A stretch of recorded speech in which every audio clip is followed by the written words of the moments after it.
sertifikasi kompetensi dan profesi mahasiswa vokasi yang dibawakan oleh Bapak Hendi. Untuk Bapak Hendi kami persilahkan.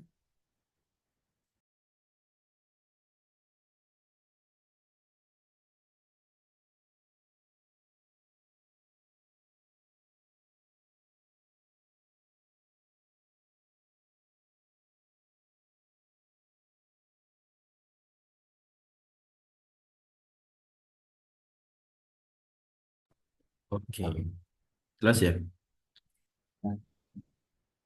Baik, Ibu Bapak semuanya, kita mulai inti dari kegiatan pada hari ini. Assalamualaikum warahmatullahi wabarakatuh.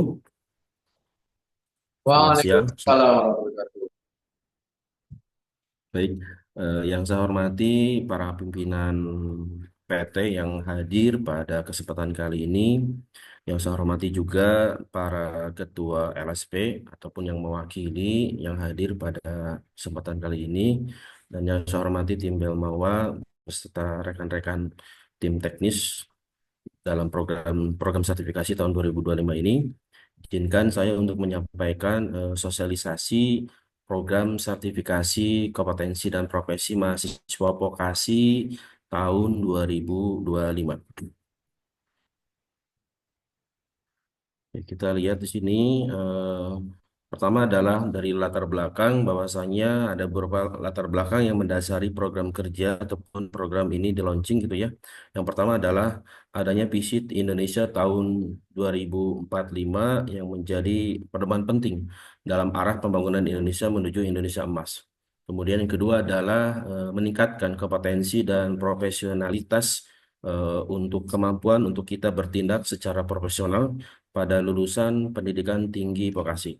Kemudian hal yang penting lagi adalah nomor tiga adalah peraturan Presiden nomor 68 tahun 2022 tentang revitalisasi pendidikan vokasi dan pelatihan vokasi yang bertujuan untuk meningkatkan akses mutu dan relevansi penyelenggaraan pendidikan vokasi dan pelatihan vokasi sesuai dengan kebutuhan pasar kerja serta untuk membekali sumber daya manusia ataupun tenaga kerja dengan kompetensi untuk bekerja dan atau untuk berwirausaha gitu ya. Kita lihat di sini ada beberapa amanat SDM kompeten ya, mulai dari Undang-Undang tahun 13 tahun 2003 tentang ketenagakerjaan, lalu untuk tahun yang sama nomor 20 gitu ya, tentang sistem pendidikan nasional gitu ya. Kemudian ada juga Undang-Undang nomor 3 tahun 2014 tentang sistem perindustrian, Perpres 8 tahun 2012 tentang KKNI ya. Kemudian tentang pendidikan tingginya juga nomor 12 tahun 2012. Lalu tentang sistem kerja nasional PP 31 tentang tentang pelatihan kerja tahun 2006. Kemudian terpenting juga ada dua hal yang memang menjadi acuan kita adalah Perpres 68 tahun 2022 tentang revitalisasi pendidikan vokasi dan pelatihan vokasi dan PP nomor 10 tahun 2018 tentang BNSP gitu ya. Oke, ini tadi tujuan program sudah disampaikan oleh Pak Ade di awal. Ada 5 ya.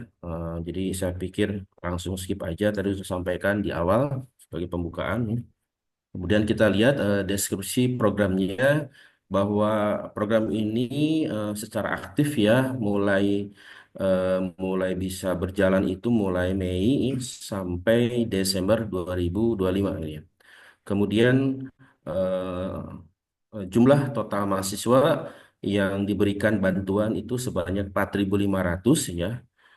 Kemudian pelaksana program adalah perguruan tinggi penyelenggara program pendidikan vokasi ataupun disebut dengan PT P3V yang mempunyai sistem dan sarana prasarana serta SDM seperti dosen, asesor ataupun PLP ataupun teknisi di lingkungan Kementerian Pendidikan Tinggi, Sains dan Teknologi yang telah lolos seleksi berdasarkan kriteria yang telah ditentukan. Kemudian program ini difokuskan pada bidang-bidang STEM ya, Sains, Teknologi, Engineering, Art, dan Math dengan penekanan pada bidang pangan dan energinya. Oke, kita lihat di sini untuk jenis sertifikat yang dapat diterbitkan pada program ini. Yang pertama adalah sertifikat yang diterbitkan oleh LSP pihak pertama ya. Kemudian yang kedua adalah sertifikat yang diterbitkan oleh pihak ketiga ataupun LSPP 3, tetapi ini peruntukannya bagi PTP yang memang tidak memiliki P1 gitu ya. Boleh bekerja sama dengan pihak ketiga LSPP 3, tetapi khusus bagi PT P3V yang berada di daerah 3T, kemudian dia berada di wilayah ataupun kawasan Papua, dan ketiga, yang ketiga untuk akademi komunitas negeri yang belum memiliki LSP P1 ya. Kemudian kita lihat berarti memang berhubungan dengan slide yang sebelumnya, maka jenis lembaga uji sertifikasinya hanya menggunakan LSPP 1 dan LSPP 3. Tentunya ini adalah dimiliki oleh PT P3V yang memang memiliki lisensi yang masih berlaku ya pada saat program ini berjalan, dan tentunya dia memiliki lisensi dari lembaga yang berwenang yaitu BNSP. Kemudian LSPP 3 yang tentunya Ibu Bapak juga memahami bahwa LSPP 3 dibuat oleh asosiasi profesi yang harus memiliki lisensi juga dari lembaga berwenang, dalam ini adalah BNSP begitu. Kemudian lingkup kerja yang dilakukan, pertama kita lihat adanya tahap persiapan ya untuk seleksi mahasiswa gitu ya. Mahasiswa aktif tentunya ini ya, mahasiswa aktif minimal semester 3 untuk program diploma 2 gitu ya. Lalu minimal semester 5 untuk program diploma D3 ya, diploma 3. Kemudian minimal semester 7 untuk program diploma 4 ataupun D4 atau sarjana terapan. Dan belum pernah mendapatkan beasiswa sertifikasi kompetensi dan profesi pada tahun sebelumnya seperti itu ya. Jadi bagi yang benar-benar belum mendapatkan sertifikasi bantuan sebelumnya dari program yang sama seperti itu. Yang kedua adalah memiliki IPK minimal 2,75 skala 4 ya. Kemudian yang ketiga adalah dia direkomendasikan oleh pimpinan PT P3V gitu ya. Lalu didaftarkan oleh PT P3V secara kolektif melalui pengajuan proposal program sertifikasi kompetensi dan profesi mahasiswa vokasi. Dan nanti kita akan bisa melihat format terlampir gitu ya di dalam slide ini ataupun nanti di panduan yang akan dibagikan nantinya. Kemudian kita lihat untuk tahapan pelaksanaan. Penerima bantuan program sertifikasi kompetensi dan profesi mahasiswa vokasi, dia akan mengikuti uji akan mengikuti uji sertifikasi kompetensi dengan jadwal dan aturan yang ditetapkan ataupun diterapkan oleh penyelenggara. Kemudian dalam hal kegiatan seperti yang dimaksud pada poin pertama, semua pihak wajib mengacu pada pola pembiayaan yang diberlakukan oleh Direktorat Pembelajaran dan Nasional. Gitu ya. Kemudian kita lihat dari kriteria ataupun syarat dari PT P3V ya. Pertama, dia di bawah binaan Kementerian Pendidikan Tinggi, Sains dan Teknologi. Kemudian memiliki LSP P1 dengan lisensi yang masih berlaku dan tidak dalam masa pengurusan ataupun perpanjangan. Jadi memang masih berlaku ya Ibu Bapak, masih benar-benar lisensinya masih berlaku ya. Kemudian memiliki tempat uji kompetensi yang tentunya terverifikasi di BNSP dan masuk dalam list websitenya BNSP gitu ya, dan sudah diverifikasi, serta SDM yang ada di dalamnya seperti asesor, PLP ataupun teknisi gitu ya. Kemudian khusus PT P3V yang berada di daerah 3T ataupun terdepan, terluar dan tertinggal, ataupun PT P3V yang berada di wilayah Papua, serta Akademi Komunitas Negeri yang belum memiliki LSPP P1 dibolehkan untuk menggunakan ataupun bekerja sama dengan LSP pihak ketiga atau LSP P3 begitu ya. Kemudian persyaratannya itu ya untuk kriteria yang barusan adalah pertama tidak sedang menghadapi kasus hukum dalam bentuk apapun, kemudian memiliki NPWP atas nama P3V, PT P3V, kemudian memiliki nomor rekening bank atas nama PT P3V gitu ya. Kemudian wajib mengajukan proposal nanti akan ada acuannya ataupun referensi bagaimana cara penyusun proposalnya gitu ya.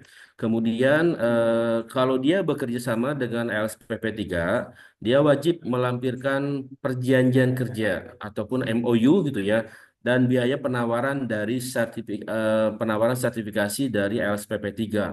Tentunya biaya penawaran ini apa ya, yang berkaitan dengan skema yang nantinya akan digunakan di dalam proses ujinya gitu ya.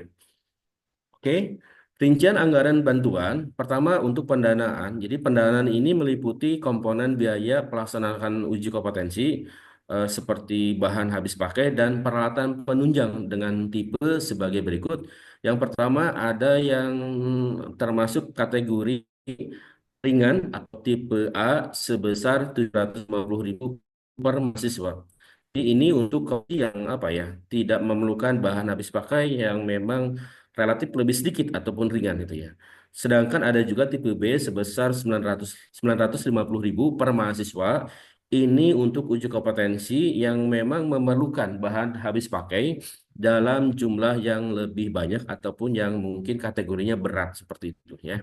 Kemudian PT P3V itu penerima bantuan itu wajib menyediakan dana pendamping minimal sebesar 5% dari total yang disetujui oleh Direktorat Pembelajaran dan Kemahasiswaan, Direktorat Jenderal Pendidikan Tinggi, Kementerian Pendidikan Tinggi, Sains dan Teknologi yang dapat digunakan nantinya untuk operasional pelaksanaan kegiatan dalam program ini. Kemudian bentuk bantuan diberikan dalam bentuk dana tunai kepada mahasiswa melalui PT P3V sesuai alokasi anggaran DIPA Satker Direktorat Belmawa dan berdasarkan keputusan Direktur Belmawa seperti itu. Oke, kita lihat dari kurang lebih secara gambaran utuh pendaftaran dan penetapan penyelenggaranya. Di sini nanti PTV akan menyusun proposal, lalu akan mengupload proposal tersebut. Nanti akan diberikan link Google Drive-nya gitu ya untuk proses upload proposal gitu ya.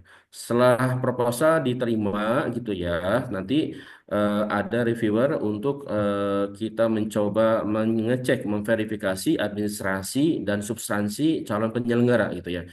Kemudian Direktorat Bawah nanti akan memberikan informasi pengumuman dan penetapan calon penyelenggara siapa saja seperti itu ya. Kemudian tata kelola pengajuan bantuan. Yang pertama, di sini PT P3V mengajukan proposal dalam bentuk PDF dan disertakan lampiran dalam format Excel yang kemudian dapat diunggah melalui tautan sebagai berikut. Jadi nanti Ibu Bapak akan menerima linknya gitu ya. Nanti tinggal diklik aja, nanti akan ada beberapa panduan bagaimana cara pengisiannya gitu. Dan di-upload sesuai dengan kebutuhan yang tertera di dalam link tersebut. Kemudian proposal yang dikirimkan itu menjelaskan tentang kapasitas institusi, kemudian keunggulan program yang ditawarkan, dan anggaran yang dimiliki melalui program tersebut dengan tampilan ya sebagai berikut ya. Eh, Kemudian kita lihat dari tata kelolanya di sini. eh, Peserta itu harus apa ya, membuat surat permohonan untuk berpartisipasi dalam program ini kepada PLT Direktorat ataupun kepada PLT Direktur Pembelajaran dan Kemahasiswaan.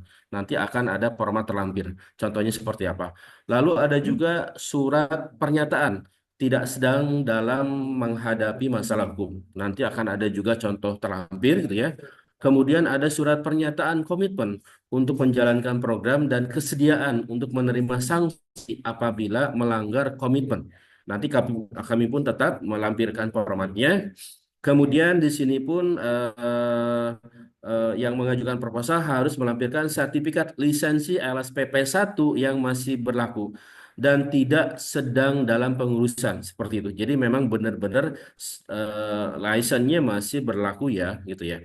Kemudian surat keputusan lisensi LSPP 1 tentang ruang lingkup lisensi atau SK Ketua BNSP tentang ruang lingkup skema sertifikasi, dan di sini nanti akan terlihat skema-skema yang diberikan izin oleh BNSP yang sudah diverifikasi dan memang sudah diberikan lisensinya gitu ya. Maka skema-skema ini yang bisa diajukan programnya gitu ya. Dan tidak sedang dalam pengurusan seperti itu ya.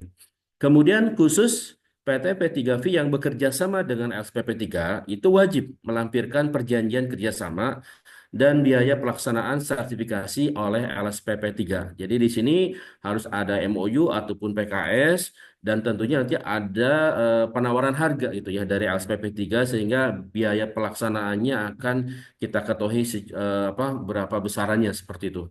Kemudian di sini pun harus memberikan lampiran dokumen SOP LSP yang mengacu pada SKKNI yang terbaru yaitu nomor 333 tahun 2020 gitu ya. Kemudian juga harus melampirkan dokumen draft sertifikat kompetensi yang dikeluarkan oleh penerjemah tersumpah gitu ya. Kemudian ada juga surat pernyataan bahwa menggunakan sudah menggunakan materi uji kompetensi versi yaitu versi 2023 seperti itu. Kemudian nanti ada seleksi proposal. Direktorat Pembelajaran dan Kemahasiswaan akan melakukan seleksi proposal dengan mekanisme pertama, ada tim internal Direktorat Pembelajaran dan Kemahasiswaan memeriksa kelengkapan pemenuhan syarat untuk administrasinya. Yang kedua, ada tim reviewer yang ditunjuk oleh Direktur Pembelajaran dan Kemahasiswaan untuk memeriksa kelengkapan dan substansi proposal dalam hal pemenuhan kriteria pelaksanaan program. Kemudian nanti akan ada penetapan penerima bantuan. Jadi P3 PV ini yang dinyatakan lengkap, ya, peserta yang lengkap memenuhi persyaratan, kemudian lolos seleksi yang dilakukan oleh tim seleksi akan ditetapkan sebagai penerima bantuan dengan keputusan Direktur Pembelajaran dan Kemahasiswaan Direktorat Jenderal Pendidikan Tinggi Kementerian Pendidikan Tinggi, Sains dan Teknologi. Kemudian nanti ada penandatanganan perjanjian kerjasama. Jadi penandatanganan kerjasama ini akan dilakukan oleh pimpinan PT P3V penerima bantuan dengan pejabat pembuat komitmen atau PPK ataupun kuasa pengguna anggaran KPA dari Direktorat Belmawa. Kemudian kita lihat tata kelola bagaimana pencairan dana bantuan.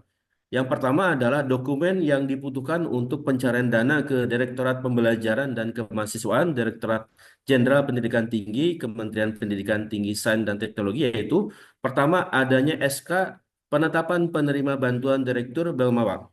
Yang kedua adanya lampiran daftar nama mahasiswa penerima bantuan yang disampaikan oleh PT P3V harus terdaftar pada PD Dikti ya. Laman PD Dikti menggunakan format terlampir nanti akan dilampirkan oleh kami dan sesuai dengan SK penetapan Direktur Belmawak.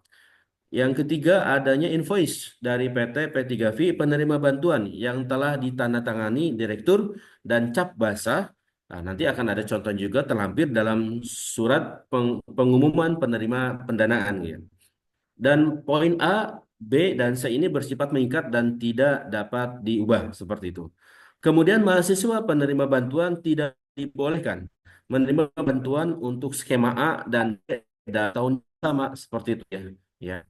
Kemudian pencairan dana bantuan diberikan dalam bentuk dana tunai kepada penerima bantuan melalui mekanisme belanja langsung kepada rekening PT P3V penerima bantuan.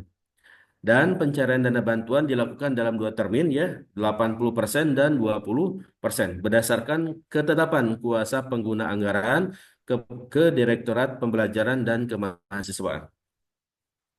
Kemudian untuk tata cara penyaluran bantuan, penyaluran dana bantuan kepada PT P3V yang telah ditetapkan sebagai penerima bantuan akan diproses oleh Direktorat Pembelajaran dan Kemahasiswaan ke rekening PT P3V penerima bantuan.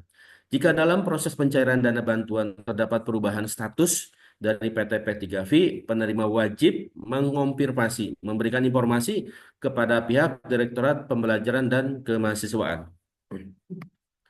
Kemudian untuk pelaporan program. Yang pertama untuk laporan pelaksanaan program. Di sini PT P3V penerima bantuan wajib menyampaikan laporan akhir kepada Direktorat Pembelajaran dan Kemahasiswaan. Laporan dimaksud akan memuat informasi terkait pelaksanaan program, kemudian luaran program, kemudian manfaat program bagi program studi dan mahasiswa tentunya, serta evaluasi dan keberlanjutan program. Format laporan nanti dapat diunduh melalui tautan yang akan diinformasikan kemudian dan dapat diunggah pada bulan Oktober sampai November 2025 melalui tautan yang akan diinformasikan kemudian. Kemudian laporan pertanggungjawaban dana bantuan. Jadi PT P3P penerima bantuan wajib menyampaikan salinan digital laporan pertanggungjawaban bantuan dengan melampirkan surat pernyataan tanggung jawab belanja SPTB dan semua bukti-bukti pengeluaran dana, kwitansi serta bukti pemotongan pajak dan dokumen asli disimpan oleh PT P3V untuk dipergunakan sesuai kebutuhan untuk pengawasan atau mungkin pemeriksaan oleh aparat pemeriksa seperti itu. Kemudian ketiga ada tata cara pengembalian dana bantuan. Jadi apabila nantinya ada sisa dana bantuan yang tidak digunakan, maka kembalikan ke kas negara sesuai dengan mekanisme hibah Direktorat Pembelajaran dan Kemahasiswaan mengirimkan salinan digital bukti store atau pembayaran ke Direktorat Pembelajaran dan Kemahasiswaan. Kemudian adanya yang selanjutnya adalah pemantauan dan evaluasi gitu ya. Dalam rangka menjamin pelaksanaan program, maka Direktorat Pembelajaran dan Kemahasiswaan melakukan pemantauan dan evaluasi. Pertama, memastikan bahwa peserta program sertifikasi kompetensi dan profesi mahasiswa itu dapat mengikuti dengan baik uji kompetensi baik di institusi pelaksana gitu ya.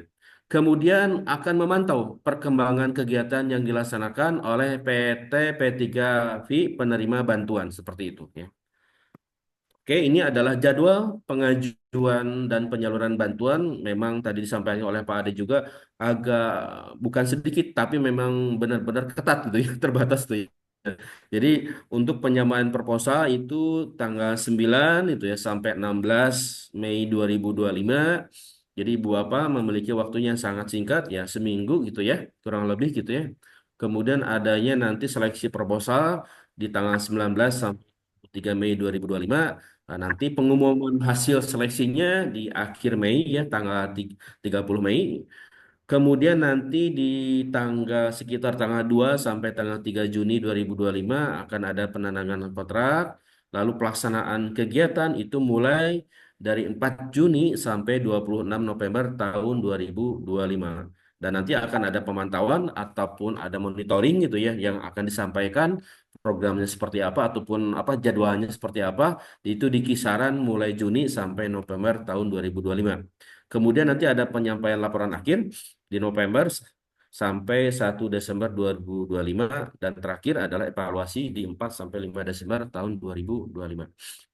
Oke, kita lihat beberapa lampiran. Pertama di sini ada format proposal di bab 1 profil dan struktur PT P3P itu maksimum ya sekitar 3 halaman kurang lebih itu berisi tentang pertama ada visi, misi, kemudian strategi pencapaian visi dalam kepemimpinan yang sekarang gitu ya. Kemudian yang kedua di bab 2 ada evaluasi diri ini maksimum sekitar 10 halaman itu berisikan tentang data singkat terkait tentang program studi, kuantitas dan profil dosen, mahasiswa, lulusan, kemudian sarana laboratorium yang terpenting, dan itu disampaikan untuk dalam durasi 3 tahun terakhir ya, gitu ya. Kemudian kendala yang dihadapi dan usulan solusi.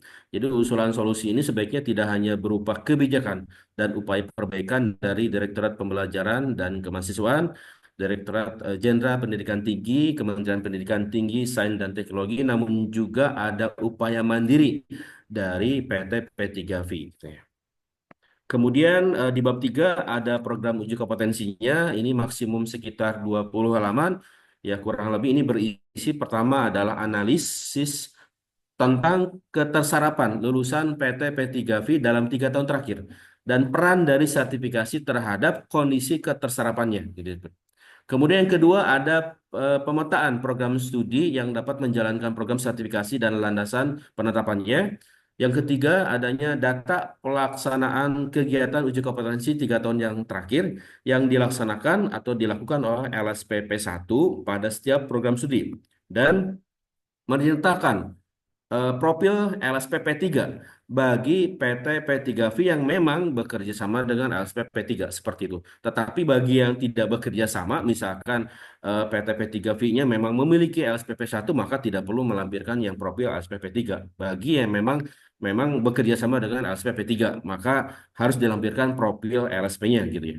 Kemudian pemetaan jumlah mahasiswa yang dapat mengikuti program sertifikasi dan rentang waktu pelaksanaan. Jadi diberikan rentang waktu, jadi tidak hanya 1-2 hari, mungkin agak fleksibel sehingga kalaupun ada perubahan jadwal lebih pihak LSP-nya mengaturnya akan lebih mudah seperti itu. Kemudian kebijakan, aturan, panduan dan SOP gitu ya untuk pelaksanaan program sertifikasi. Lalu ada kebijakan, aturan, panduan, SOP untuk seleksi mahasiswa yang akan mengikuti program sertifikasi. Jadi nanti tentunya ada SOP untuk pelaksanaan sertifikasi itu. Saya pikir setiap LSP sudah memilikinya dan ada juga SOP bagaimana cara menyeleksi mahasiswa itu untuk mengikuti sertifikasinya. Jadi calon peserta seperti apa selain itu ada dijalankan dalam ini seperti itu. Kemudian yang keempat atau bab 4 tentang manajemen anggaran program ini sekitar maksimum 5 halaman berisi tentang biaya persiapan berupa biaya operasional yang didanai oleh dana pendamping. Kemudian biaya pelaksanaan uji kompetensi sesuai dengan daftar biaya pada skema terdaftar. Jadi melampirkannya itu wajib ya dengan daftar rincian biaya skema yang ditandatangani oleh pimpinan PT P3V seperti itu. Kemudian terkait tabel usulan biayanya nanti akan ada format terlampir gitu ya, mulai dari komponen biaya uji kompetensi tiap tiap tipe, tipe A ataupun tipe B seperti itu. Lalu ada komponen biaya dana pendamping itu minimal 5% dan nanti ada biaya untuk rekapitulasi komponen biaya. Kemudian usulan anggaran yang diajukan tetap memperhatikan hal-hal sebagai berikut. Pertama, rencana anggaran biaya sertifikasi kompetensi dan profesi yang dibutuhkan untuk setiap skema yang akan diujikan. Yang kedua, adanya rencana anggaran biaya yang diajukan perlu memperhatikan prinsip efektivitas, efisien, menguntungkan negara, serta berpedoman pada satuan biaya yang berlaku dalam APBN dengan tidak mengurangi mutu atau kualitas dan pencapaian tujuan sertifikasi itu sendiri.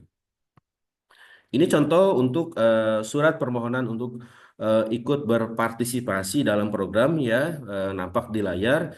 Nanti bisa apa akan bisa dilihat masing-masing PT P3V gitu ya. Ini contohnya seperti ini kurang lebih gitu ya. Kemudian ini pun contoh untuk surat pernyataan tidak sedang dalam menghadapi masalah hukum gitu ya. Kami sediakan formatnya. Kemudian surat pernyataan komitmen untuk menjalankan program gitu ya. Ini pun sudah kami sediakan gitu ya formatnya gitu ya. Kemudian untuk komponen biaya pelaksanaan juga kami sudah sediakan dalam bentuk format Excel. Jadi PT P3V ataupun LSP yang menyelenggarakan tinggal mengikuti format yang sudah kami susun terlampir seperti ini ya. Ini pun sama, komponen untuk dana pendamping ini minimal 5%. Jadi ini bisa berisi tentang biaya terkait kegiatan, seleksi siswa dan sebagainya, bahan gitu ya. Kemudian belanja untuk perjalanan dinas dan lain sebagainya. Itu silakan diatur oleh masing-masing, tapi ini minimal dana pendamping harus dikeluarkan gitu ya, minimal sebesar 5%. Kurang lebih ini formatnya seperti ini. Kalau ini bisa ditambahkan dengan sesuai dengan kebutuhan. Kemudian ini akan ada rekapitulasi komponen biaya gitu ya.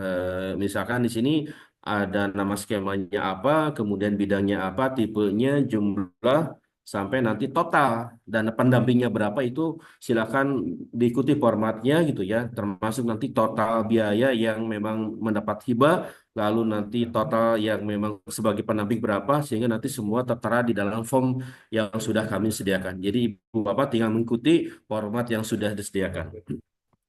Oke, terima kasih. Sekian, terima kasih dari saya untuk penyampaian sosialisasinya. Selanjutnya dikembalikan kepada Bu Tisa. Terima kasih. Terima kasih Pak Hendi atas pemaparan tentang program ini yang sangat lengkap. Baik, kami mengundang Bapak Ibu sekalian untuk bertanya atau berdiskusi. Silakan raise hand, kami akan memanggil sesuai urutan raise hand. Dipersilakan.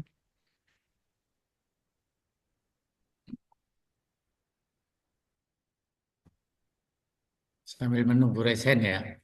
Ini ada yang menanyakan perihal bagi PT yang tidak memiliki LSPP 1, sepertinya akan sangat kesulitan dengan ketentuan tersebut. Memang kegiatan Sertikom di tahun 2025 atau sebelumnya itu diutamakan yang memiliki LSPP 1 atau P3 yang berada di daerah 3T yang tertinggal, wilayah Papua gitu. Jadi tidak untuk yang belum punya LSP. Itu aja. Ya, Monggo, terima Mbak. kasih Pak Aris.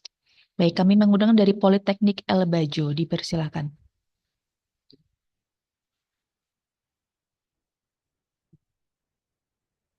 Baik, selamat sore Ibu. Sore Bapak, silakan. Eh, Tadi sempat saya baca di beberapa persyaratan yang ada di PowerPoint bahwa untuk syarat-syarat dari penerima bantuan ini untuk program studi sarjana terapan atau D4 itu, kalau tidak salah maksimal semester 7 ya Bu ya, semester 7 dengan IPK tertentu.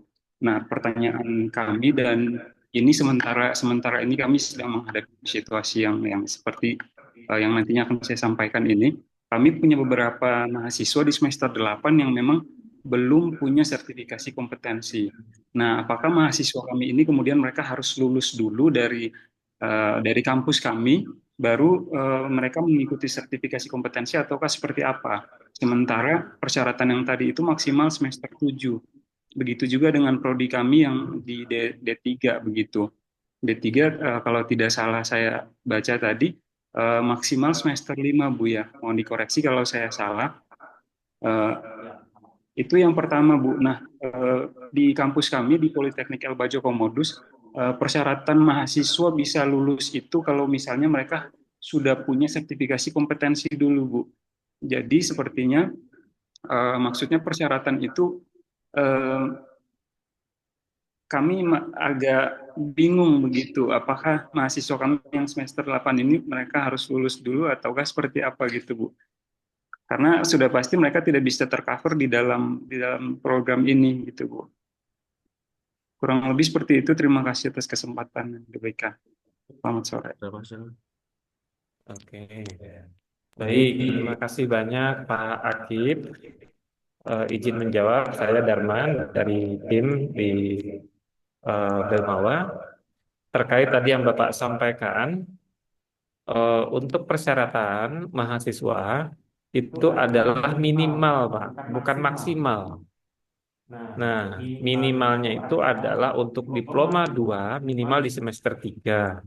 Untuk diploma 3 itu di semester 5 dan S1 terapan atau diploma 4 itu minimal di semester 7. Namun, harapan kita untuk program ini itu adalah yang berada di semester akhir, sebagaimana yang Bapak tadi sampaikan. Mahasiswa Bapak di semester 8 belum disertifikasi. Nah, itulah target kita untuk program sertifikasi kompetensi tahun 2025 ini, Pak. Begitu kira-kira, Pak. Oke. Terima kasih, Pak. Mungkin titipan aja sih, Pak.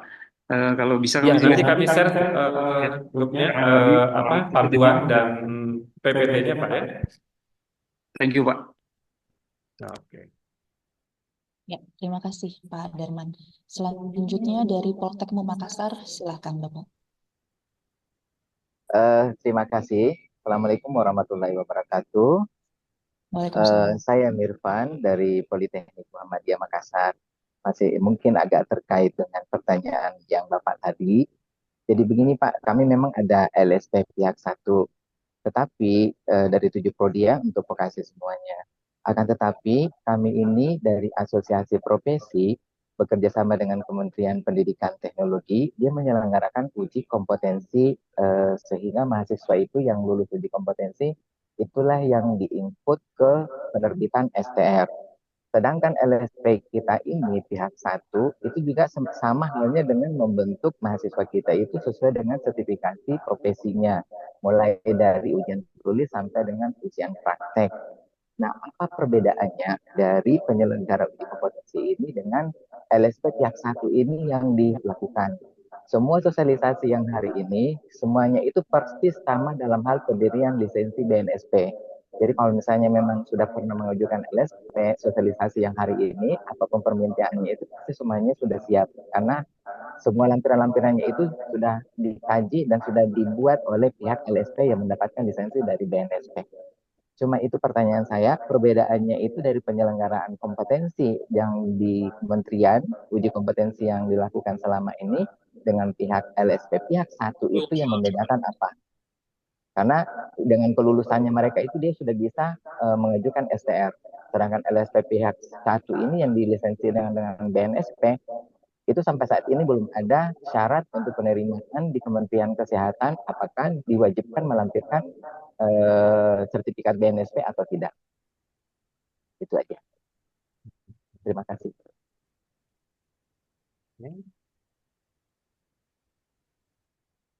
Oke, baik. Terima kasih banyak Pak Mirfaudin, LSP P1 Poltekmu Makassar. Baik. Eh, apa perbedaan sertifikat yang diterbitkan? Cuman maksudnya begini Pak, untuk program yang dijalankan oleh Belmawa, Kemendikbudristek ini, yang pertama adalah untuk perguruan tingginya itu adalah di bawah binaan Kemendikbudristek. Itu satu, ya. Artinya kalau misalkan di bawah Kemenkes misalkan, nah itu belum bisa terlibat, ya. Tapi kalau di bawah selain Kemendikbudristek maksudnya itu belum bisa kita fasilitasi karena ini khusus untuk di bawah binaan Kemendikbudristek. Kemudian luaran dari program yang tadi disampaikan itu memang outputnya adalah sertifikat dari BNSP, Pak. Ya, jadi bicaranya adalah sertifikat kompetensinya, ya, baik terhadap bidang-bidang kompetensi yang sesuai dengan program studi relevan dengan pengajaran di masing-masing program studi di kampus begitu. Nah, jadi memang sejauh ini untuk program kita itu masih untuk yang mahasiswa vokasi. Jadi kan kita juga ada ya, ada mahasiswa akademik, ada mahasiswa vokasi. Namun untuk program ini difokuskan itu untuk mahasiswa vokasi. Nah, itu kira-kira Pak Mirfa. Jadi mereka melakukan keduanya ujian ini Pak ya, yang dilakukan. Kami memang dari Kementerian Pendidikan, Sains, Teknologi, tetapi semua mahasiswa kami itu tetap mengikut ujian kompetensi. Sedangkan kami juga ada LSP, kita juga mau menggunakan ujian seperti itu juga, praktek dan TUK-nya. Nah, dengan dua Serkom ini, satu Serkomnya yang kerjasama dengan Kementerian Saintek dengan Asosiasi Profesi, dengan yang dikeluarkan LSP, anak-anak ini biasanya kadang-kadang tidak mau mengikuti ujian kompetensi lagi karena dia sudah ada sertifikat kompetensi kelulusan kompetensinya itu untuk diterbitkan ke STR. Sebentar Pak, yang mengeluarkan sertifikatnya siapa Pak? LSPP 1 atau bukan? Langsung dari Kementerian Saintek itu yang kerjasama, yang selama setiap tahun itu ada 3 kali Pak ujian kompetensi yang dari Kementerian Saintek, yang ujian kompetensi profesi. Enggak, maksudnya sertifikatnya nanti diterbitkan oleh kementerian gitu ya? Bukan, justru ini Kementerian Saintek yang mengeluarkan pengumuman kompetennya, tetapi sertifikatnya itu dari asosiasi profesi dan instansi kampus. Begitu Pak. Dulunya hanya asosiasi profesi. Jadi kami ini banyak mengajukan LSP ke BNSP untuk mendapatkan kompetensi lisensi dari BNSP. Terkendalinya itu di situ Pak. Jadi ada 2 kali ujian yang sudah dikerjasamakan dengan Kementerian Saintek untuk ujian kompetensinya mahasiswa untuk kelulusan akhirnya. Kemudian kita juga LSP Mm-mm. ini yang sudah ada pihak satu yang memang kita tahu bahwa kalau D3 itu dia harus semester 5 untuk kita uji, D2 itu di semester 3 diuji, untuk D4 itu di semester 7 untuk kita uji sesuai dengan LSP. Karena semuanya itu ketentuan sosialisasi hari ini itu udah semua sama persis pada saat kita mengajukan skema lisensi di BNSP. Itu sih, Pak. Oke, baik. Oke, yang saya tangkap bahwa yang untuk program yang kita jalankan ini, Pak, ini fokus sesuai dengan luaran yang pertama itu adalah sertifikat yang dikeluarkan oleh LSP, Pak. Artinya nanti sertifikatnya diterbitkan oleh BNSP. Itu yang bisa difasilitasi dalam program ini. Oke, Baik siap, itu Pak. LSP P1 Maupun maupun P3. LSP P3 khusus untuk wilayah 3T, kemudian akademi komunitas. Nah, seperti itu, Pak. Siap, terima kasih, Pak. Siap. Oke. Baik, kami beralih ke penanya selanjutnya dari Unlesa, Bapak Samuel, dipersilakan. Baik, terima kasih Ibu Dian Tisari dari Bapak atas waktu yang diberikan oleh kami. Perkenalkan dulu Ibu, Bapak-Bapak sekalian,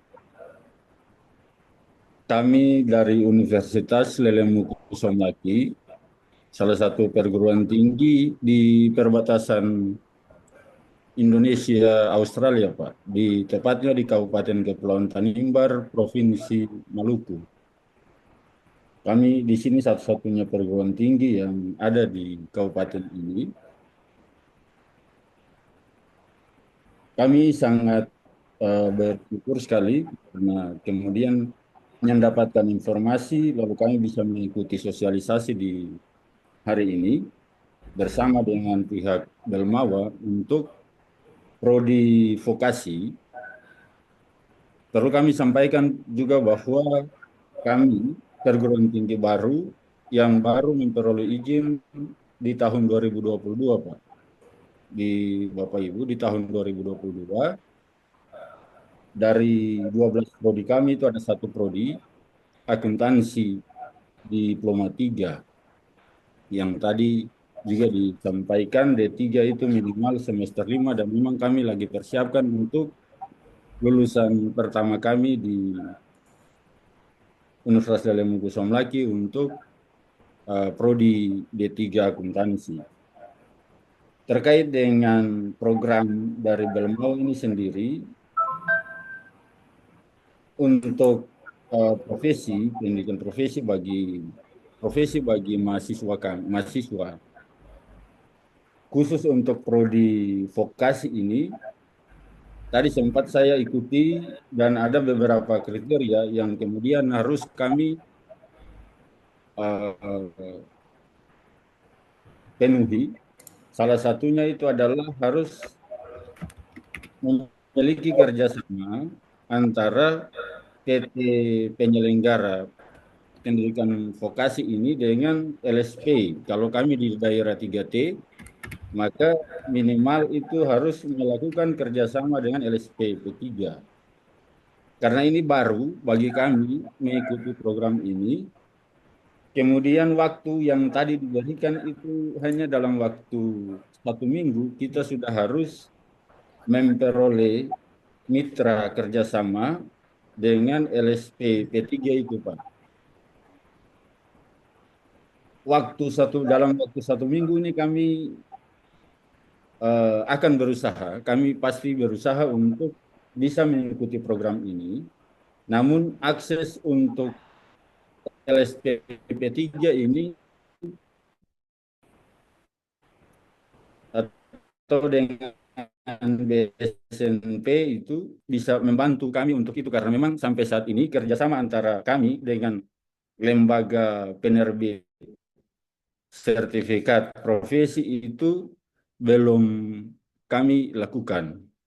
Kalau memang untuk waktu 1 minggu ini kami bisa memperoleh MOU atau kerjasama dengan pihak LSP yang dipersyaratkan dalam syarat untuk mengikuti program ini, maka kami pastikan untuk bisa mengikut sertakan lulusan mahasiswa-mahasiswi kami calon lulusan dalam program ini. Yang berikut, apakah memang ada batasan kuota minimal, Pak, untuk mahasiswa yang ikut? Misalnya harus minimal 15 mahasiswa, maksimalnya berapa? Begitu, Pak. Yang berikut, yang paling terakhir, karena ini baru program yang kami ikuti, maka mohon Pak nanti materi yang disampaikan ini di-share biar kami juga bisa pelajari lebih baik. Demikian, itu saja Pak. Terima kasih. Dikembalikan. Oke. Baik, terima kasih banyak Pak Samuel. Oke. Pak Samuel berada di wilayah 3T tadi ya, dan itu memenuhi syarat untuk melakukan kerjasama dengan teman-teman LSPV 3. Tadi Bapak punya fakultas vokasi, kemudian mahasiswa vokasinya ada bidang akuntansi ya Pak ya. Oke, nah nanti Bapak bisa mencoba mencari di websitenya untuk skema yang Bapak inginkan ya, LSP ya, Bapak coba searching saja, banyak di situ Pak. Bapak nanti bisa mendapatkan kontak itu ya, untuk yang bidangnya. Kemudian sampaikan saja, kita akan mengusulkan untuk sertifikasi mahasiswa kami. Nanti mohon diinformasikan berapa biayanya ya, dalam bentuk surat penawaran. Nah, itu bisa yang dilampirkan nanti Pak dalam proposal. Nah, yang pertanyaan yang kedua terkait dengan berapa sih jumlahnya. Nah, kami tidak membatasi berapa jumlah yang Bapak usulkan, namun sekedar gambaran yang kami sampaikan dalam program ini itu hanya bantuan pemerintah memfasilitasi kurang lebih 4.500 mahasiswa, Pak. Jadi tidak membatasi jumlah yang Bapak Ibu usulkan, berapapun jumlahnya, kita akan lakukan review, hanya saja nanti kuotanya yang ada itu hanya 4.500 mahasiswa. Nah, kemudian yang terakhir, untuk paparan dan juknisnya, nanti akan segera kita share di link Bapak dan Ibu, di kolom komentarnya nanti akan kita share di situ. Itu kira-kira Pak Samuel.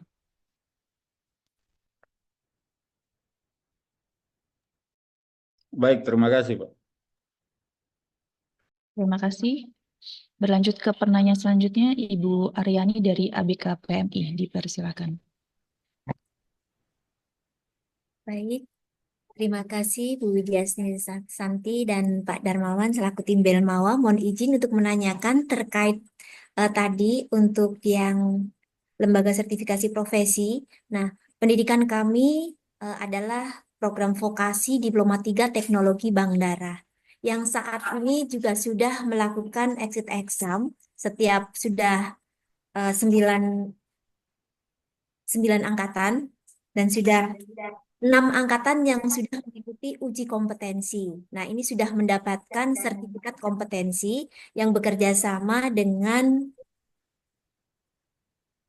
TBDI atau Persatuan Institusi Pendidikan Teknologi Bank Darah Indonesia dengan institusi-institusi dan juga bekerja sama dengan Kolegium Teknisi Pelayanan Darah yang ini baru dibentuk. Nah, untuk tahap uji kompetensi akan dilaksanakan kurang lebih di tanggal 23 Juli 2025. Nah, ini apakah nantinya sertifikat kompetensi yang didapatkan oleh mahasiswa kami ini harus juga nantinya mengikuti program dari sertifikat kompetensi yang akan dilaksanakan oleh Kementerian Pendidikan ini, ataukah cukup salah satu saja seperti itu? Nah, pendidikan kami ini juga sudah rutin setiap akhir semester, pasti di semester 6 terutama setelah mahasiswa dinyatakan lulus, dari semester 1 hingga 6 baru boleh mengikuti exit exam atau uji kompetensi, kemudian akan mendapatkan sertifikat kompetensi seperti itu. Nah, untuk yang LSP ini kami juga memang belum memiliki, baik itu LSP P1 maupun P3. Nah, pastinya kami juga akan kesulitan seperti itu, Bu. Nah, apakah nantinya ketika kami bekerja sama dengan LSPP 3, karena kami belum memiliki LSPP 1, ini sertifikat kompetensi ini bisa digunakan untuk mengurus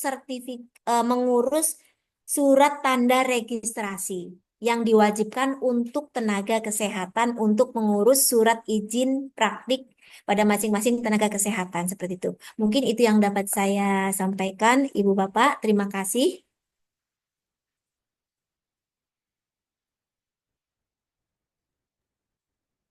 Baik, terima kasih banyak informasinya Bu Aryani. Mohon izin, Bu Aryani, Ya, baik, Pak. posisinya kampusnya di mana, Ibu? Posisi kampus kami berada di Jakarta Selatan, Lenteng Agung, Pak. Oh, dekat, Iya, dekat ada, dengan Dikti iya, maksudnya. iya dekat dengan LIDT wilayah 3, Pak. Oh Ya. ya, baik. Ibu, mohon izin terkait dengan kriteria penyelenggara, Ibu. Ini memang kriteria penyelenggara adalah bagi perguruan tinggi. Yang pertama adalah perguruan tinggi yang memiliki lembaga sertifikasi profesi P1. Itu kriteria pertama. Tapi kalau misalkan perguruan tingginya belum memiliki LSPP 1 dan posisinya dia di luar di dalam daerah 3T tadi, Pak Samuel tadi contohnya, itu bisa melakukan kerjasama dengan P3, Bu. Nah, jadi syarat pertamanya itu harus punya LSPP 1 dulu, Bu. Oh, baik, Pak. Ya, itu syarat penyelenggara untuk tahun ini ya, Bu ya. Mohon Oh, maaf iya. karena memang kriterianya itu. Meskipun nanti yang bertanggung jawab itu bukan LSP-nya. Yang bertanggung jawab penuh itu adalah perguruan tinggi atau pendidikan tingginya, Bu. Karena nanti yang berkontrak itu antara pendidikan tinggi, pimpinan pendidikan tinggi dengan Belmawa. Itu kira-kira, Ibu. Iya. Baik, terima kasih Oke. Pak Darman atas informasinya. Sama-sama. Ya. Iya, Ibu.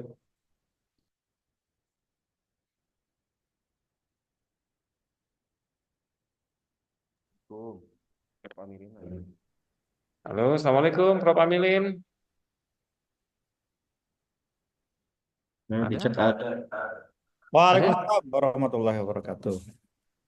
Prof, Ikut menyimak. terima kasih banyak ikut hadir dalam kegiatan sosialisasi program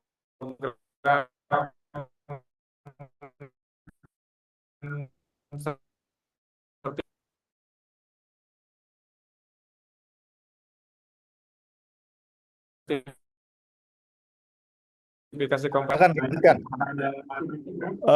Izin Pak Hendi, Pak Aris, dan siapa nih Pak Ade ya, Pak Darman. Selamat siang, Assalamualaikum warahmatullahi wabarakatuh. Saya tadi nyari-nyari virtual background-nya di chatnya Pak Darman, saya nggak ketemu. Jadi saya masih pakai yang lama. Izin perkenalkan dulu ya. Nama saya Amilin, satu dari 7 orang komisioner BNSP. Yang kebetulan saya bertanggung jawab untuk pembinaan ya LSP di sektor pendidikan. Jadi perlu saya sampaikan bahwa saat ini sudah ada beberapa forum ya LSP selain forum LSP Politeknik yang digawangi ketumnya oleh Pak Darmansyah. Saya membawahi LSP perguruan tinggi negeri seluruh Indonesia. Forum LSP perguruan tinggi negeri seluruh Indonesia. Kemudian forum LSP perguruan tinggi swasta seluruh Indonesia. Kemudian forum LSP perguruan tinggi keagamaan Islam negeri dan swasta ya se-Indonesia, dan forum lembaga sertifikasi profesi P1 Muhammadiyah Aisyah se-Indonesia. Mungkin ada ribuan lah ya. Nah, saya senang sekali ikut menyimak ya paparan hari ini. Tadi ada dari Somlaki kesulitan ya untuk memenuhi persyaratan ini. Mungkin untuk kali ini saya kira disesuaikan aja dengan regulasi yang ada ya, dengan peraturan yang ada. Nah, untuk program ini seandainya akan berkelanjutan, BNSP bersiap ya menerima permohonan lisensi LSP dari perguruan tinggi, ya baik yang vokasi maupun yang non vokasi. Termasuk malah SMK juga. Kalau SMK kan di Dikdasmen kan sudah ada ya. Malah di forum-forum TKNV kemarin di Kementerian PMK saya juga nyari juga Pak Dirjen ya, kemarin tidak hadir gitu loh. Kemudian salah satu direkturnya dari SMK juga tidak hadir, vokasi juga tidak hadir. Dan kebetulan hari ini, insya Allah nanti mungkin di luar forum ini ya Pak Hendi, siapa yang sekiranya nanti bisa berkomunikasi dengan saya untuk menindaklanjuti supaya kita bersinergi. Soalnya tidak mungkin BNSP bekerja sendiri. Makanya kami bekerja sama dengan forum LSP ya. Yang salah satunya dengan forum LSP Politeknik yang digawangi Pak Darmansyah. Sehingga nanti bisa sinergi, terutama untuk perguruan tinggi yang belum memiliki LSP. Nanti kita dorong bersama-sama dan siap mengawal ya bagi perguruan tinggi yang ingin mendirikan LSP. Begitu saja mungkin dari saya, dan saya menyambut baik ya program ini dari pemerintah ya. Walaupun jadi tidak mengenal adanya efisiensi, tetap pemerintah punya komitmen yang tinggi, khususnya Kemendikdasmen ya, untuk memberikan bekal sertifikasi bagi calon lulusan. Walaupun mungkin jumlahnya masih terbatas, tapi nanti kita bertahap lah. Saya kira mungkin itu Pak Darmansyah. Terima kasih Bapak Ibu. Mohon maaf apabila saya menyela ya. Nanti kita diskusi lebih lanjut di luar forum ini ya Pak Hendi dan lain-lain ya. Saya sudah chat ke Pak Hendi di room chat, tapi private ya. Ada nomor kontak saya di situ. Atau ke Sudah Pak ada, Darmansyah bisa nomor kontak. sudah ada. Baik, terima kasih. Kayaknya Dilanjutkan. bye aja. Baik. Nggak pernah ngechat. Ya, baik. Itu aja dari Baik, saya Pak terima Darmansyah. kasih Terima banyak. kasih. Ya. Selamat sore. Assalamualaikum Terima kasih warahmatullahi Prof. wabarakatuh. Silakan dilanjutkan Pak. Ya, Waalaikumsalam.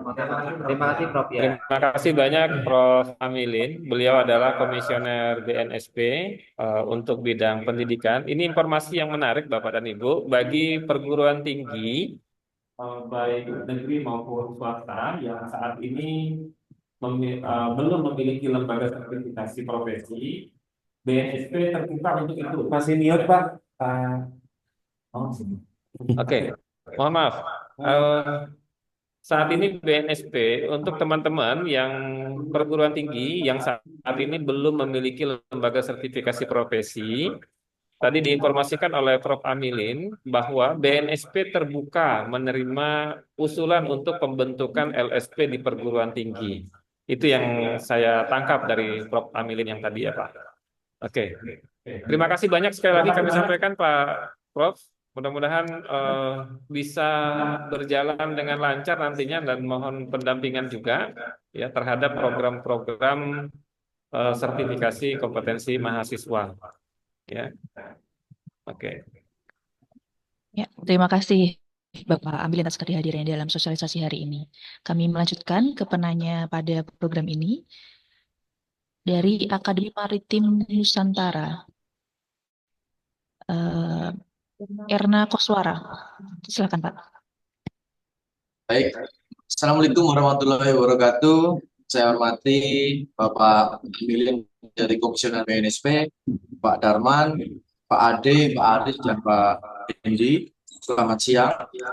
Salam sejahtera bagi kita semua. Mohon izin Pak Darman, kami dari Akademi Maritim Nusantara yang berada di daerah Jawa Tengah di Cilacap, kami memiliki 3 program studi vokasi dan kami belum memiliki LSP P1. Namun kami untuk tahun ini rencana akan bekerja sama dengan LSP P3 Bapak. Nah, apakah dengan adanya program ini kita bisa menggunakan Belmawa ini menjadi jembatan untuk mensertifikasi kompetensi bagi mahasiswa kami. Begitu Bapak, kurang lebihnya. Terima kasih. Baik, terima kasih Pak Erna Kuswara ya dari Akademi. Iya Pak, siap. Jadi untuk tahun ini Bapak, mohon maaf sekali. Tahun ini untuk program Sertikom 2025 ini persyaratannya adalah harus memiliki LSPP 3. P1, sorry, harus memiliki LSPP 1. Kecuali di daerah 3T. 3T baru bisa bekerja sama dengan LSPP 3 itu, Pak. Bapak. Ya, ini Baik, karena apa ya? Karena keterbatasan anggaran, Bapak. Memang dulu di tahun-tahun berapa dulu tahun sekitar 2017 memang ada anggaran terbuka bisa LSPP 3, bisa P1 ataupun asosiasi profesi. Semuanya tergantung anggarannya, Bapak. Bantuannya sebesar itu kan. Ya, itu aja mungkin. Terima kasih. Terima kasih atas penjelasannya, Bapak. Terima kasih, Bapak. Lanjut ke UFDK, Ibu Nur Hayati. Silakan. Terima kasih, Bu Tessa. Assalamualaikum warahmatullahi wabarakatuh. Yang kita hormati, Waalaikumsalam. tadi sudah bergabung Pak Pak Aris dan Pak Hendi. Terima kasih waktunya. Kami dari Universitas Pendidikan Bukit Tinggi, Bapak. Dan Alhamdulillah, kami bersyukur ada sosialisasi di mana ada menjurus ke peraturan sesungguhnya sesuai dengan amanat Undang-Undang 12 tahun 2012 bahwa juga kompetensi itu dilakukan oleh perguruan tinggi bersama dengan lembaga yang akreditasi. Alhamdulillah Bapak sendiri kita sudah memiliki LSPP 1, itu lisensi kita keluar 2015 ya, 2015. Kita sudah punya LSPP 1 dan kita sudah menyelenggarakan dengan ruang lingkupnya itu ada profesi dan juga ada vokasi di perguruan tinggi perguruan studi yang ada di Fordektok. Dan kita sih bersyukur Bapak untuk hibah ini atau program ini. Tapi yang ingin kami tanyakan di sini adalah ini kan baru untuk vokasi ya Pak. Bagaimana dengan program profesi yang pertama dan yang kedua bagaimana dengan saat ini sudah ada edaran Bapak dari Kolegium Fisioterapi, di mana mahasiswa vokasi yang di fisioterapi itu sudah harus mendaftarkan UKOM melalui kolegium, di mana pendaftaran dimulai pada tanggal 19 Mei. Bagaimana tindakan kami, Pak? Apakah kami akan mengikuti itu juga, atau kami mengikuti yang program yang ini? Karena kolegium sudah mengeluarkan juga jadwal untuk fisioterapi diplomanya. Itu Pak. Dan saat ini juga sudah beredar beberapa kebijakan-kebijakan, baik itu dari kolegium, tadi juga ada yang mencet, ada kolegium, ada konsil, lalu ada lagi nanti komite uji Komnas dari Kemendikti Saintek. Jadi yang kita ikuti yang mana Pak? Untuk mahasiswa yang lainnya, selain yang program yang ini ya Pak. Dan Alhamdulillah untuk pada sendiri, walaupun pada saat pertama kali terbentuk LSP, mungkin untuk program studi kita yang pertama itu walaupun masih ada dan kontra LSP pada situ, tapi kita alhamdulillah tetap masih uji kompetensi dengan misalnya lulusan kita dengan uji pengetahuan, sikap dan jadi kita sudah melaksanakan uji kompetensi yang ditetapkan. Jadi pertanyaan kami dengan program profesi dan dengan kebijakan-kebijakan yang keluar banyak kebijakan-kebijakannya apa tindakan akan kami lakukan. Dan yang terakhir untuk tadi bahan habis pakai Pak ada tipe A dan tipe B. Kami mohon penjelasannya tadi tipe itu 750.000 tadi ya. Itu apa saja dan tipe B itu 900 tadi apa saja. Jadi itu Pak terima kasih atas programnya Pak insya Allah akan kami lakukan. Terima kasih Bapak. Baik, terima kasih Bu Nur Hayati. Saya ingin tanya dulu ya, di UFDK itu sudah punya LSPP 1 ya? Lisensi 2015. Nah, ya.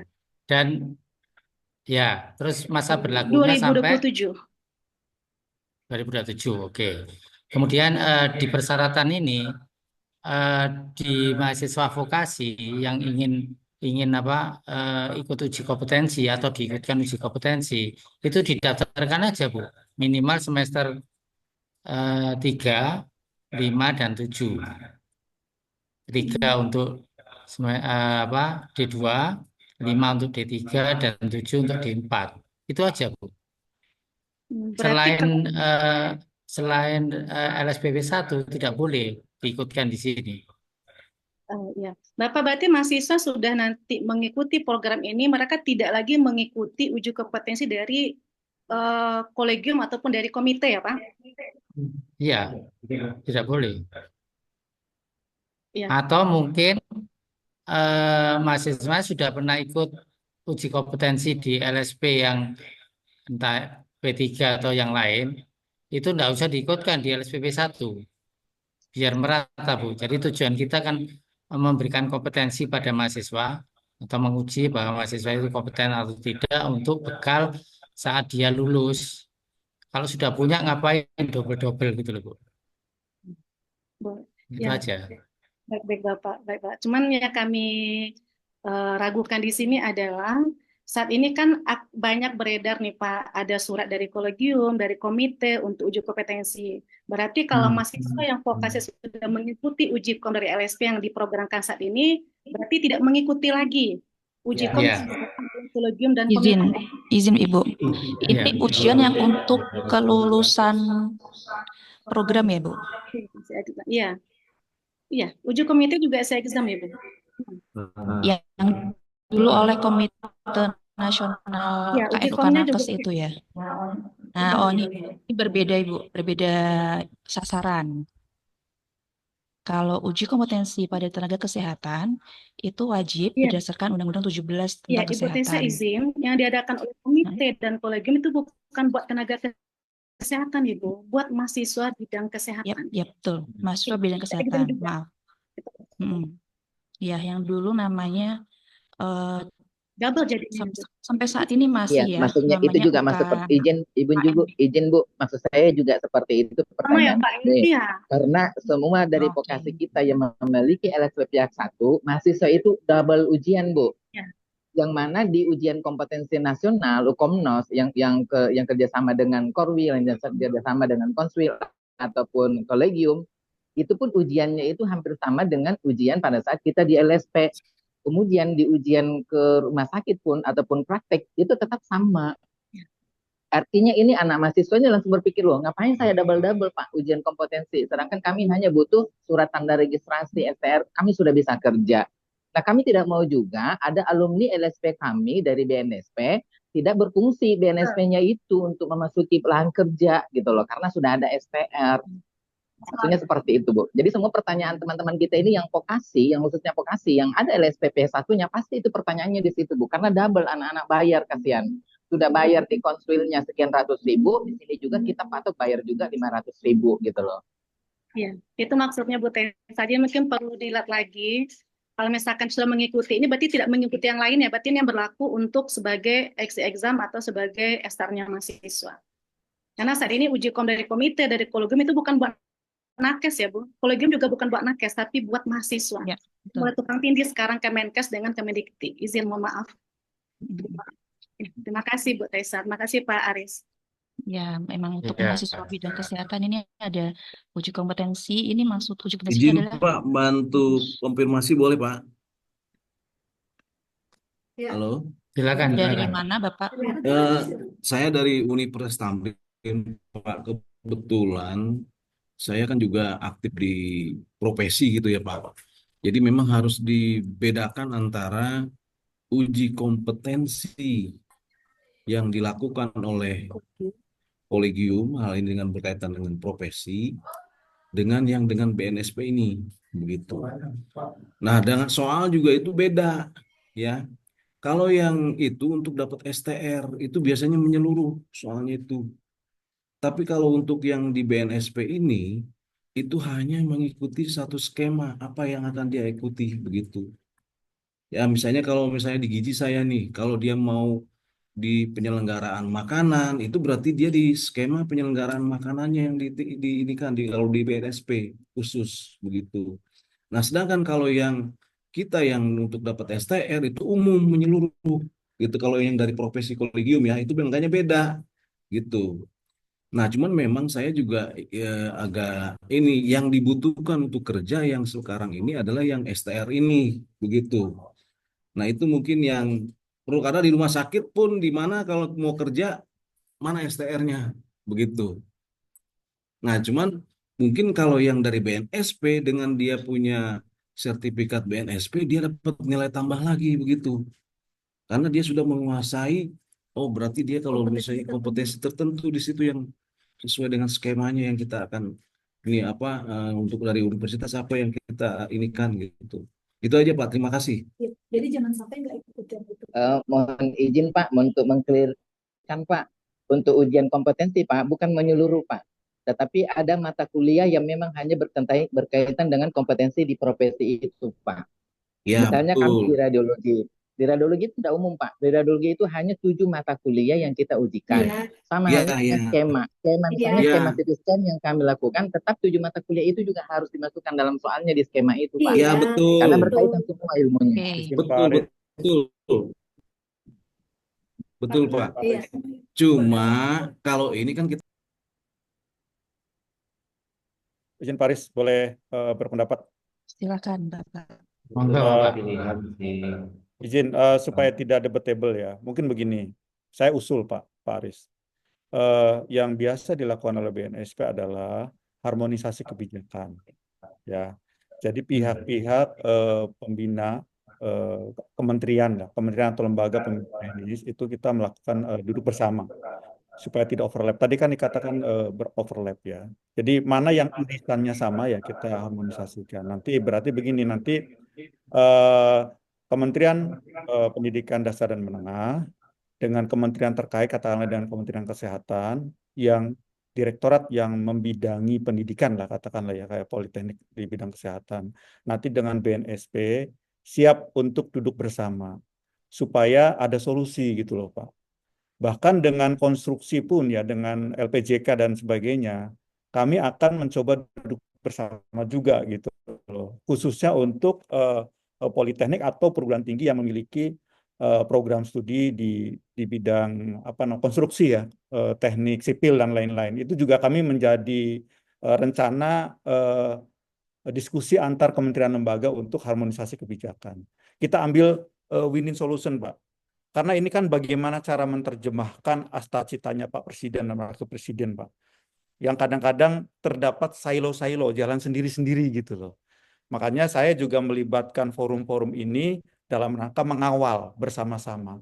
Nah, saya kira mungkin nanti kita bertemu ya Kopi Darat, Pak. Saya siap untuk ketemu Bapak mungkin di kantor Bapak ya, di kantornya Pak Ade atau Pak Aris. Saya siap jemput bola lah. Nanti kita bicarakan bagaimana dengan kementerian-kementerian lain yang terkait dengan ini. Itu aja Pak. Ya, jadi untuk sementara ini tidak usah diperdebatkan dulu ya. Ini Iya betul. levelnya Iya level betul. kementerian lembaga. Kalau perguruan tinggi Baik. itu kan anak-anaknya pembina sektornya, pembina teknis dalam hal ini kementerian. Itu Pak ya, sementara. Terima kasih. Terima kasih. Izin Pak Prof. Silakan Pak. Ini hibahnya bukan dari itu, hibahnya kita dari Kementerian Pendidikan Tinggi, Sains dan Teknologi Pak. Jadi bukan dari Dikdasmen. Oh, baik. Ya. Iya, terima kasih Pak Prof. Baik. Maaf Ya. ya. Nanti kita diskusi Pak ya, Kopi Darat ya. Iya Pak, ya mangga Pak. Terima kasih Pak Ade. Mbak Tisa, aman kah? Apa masih multi tafsir? Kalau aman, saya nggak perlu ulang ya. Ya, mangga Soalnya Pak Kevin. Ibu Ini Nurhayati Pak. sepertinya ya berbeda Pak pemahamannya. Ya, ya. Aman ya? Betul. Silakan. Aman Terima Pak. kasih Aman. Bapak Ibu. Pak Alimin, kita sering Kasih. berdiskusi juga Bapak, karena kita yang pembinaan dari BNSP dan kita juga asesor. Jadi kami sangat setuju dengan program ini. Cuman tadi itu kebingungannya itu tadi Pak, karena sudah ada kolegium, sudah ada Ya, komite. saya udah dapat. Saya ulang ya Bu ya, supaya nggak menjadi bermasalah lebih lanjut karena ya lagi seru lah semuanya ya. Ya, Ibu Pak. Nurhayati, Bapak Ibu yang saya hormati, para tim pakar, terima kasih mohon izin masuk nyelak ini. Berdasarkan Undang-Undang 17 tentang Kesehatan tahun 2023, betul ya 2023 ya atau 2024 dan 2023 ya dan PP 28.